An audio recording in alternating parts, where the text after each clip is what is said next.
libo-libong piso ang ilang GCash users sa kanilang digital wallet. Paliwanag naman ng GCash, system error lang ang nangyari. Nasa frontline ng balitang yan, si Faith Del Mundo. Pambilisan na ng gamot ng netizen na si Rob para sa sis ang 10,000 piso na nasa kanyang GCash.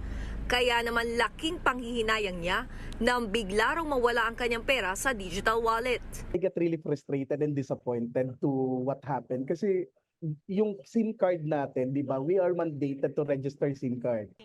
Ang sari-sari store owner naman na si Maki, 100,000 piso raw ang nawala sa kanya. Kwento niya, nagkaroon ng halos 50 transaksyon sa kanyang GCash sa loob lang ng 2 minuto.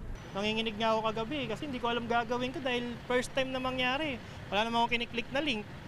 Wala rin ako nare-receive na OTP. Maging ang kilalang aktres at komedyante na si Pokwang, nanakawan din umano ng mahigit 80,000 piso. Nakakaiyak raw ito para sa mga taong tulad niya na naghahanap buhay ng patas. Ilan lang yan sa mga reklamo na bumaha sa social media dahil sa nawawala nilang pera. Tanong pa ng ilan, hindi kaya insidente ito ng hacking sa e-wallet? Ayon sa PNP Anti-Cybercrime Group, nakakaalarma ang ganitong mga insidente. That is alarming in the current situation.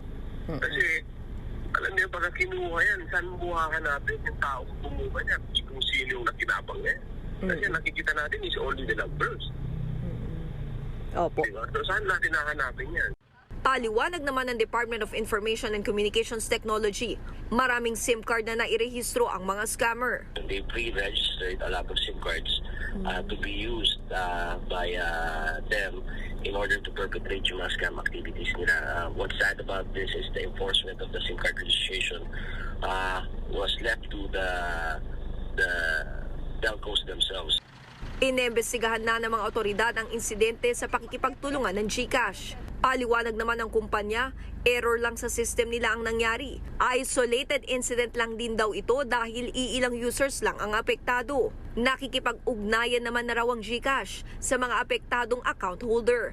Nagbabalita mula sa Frontline, Faith Del Mundo, News 5.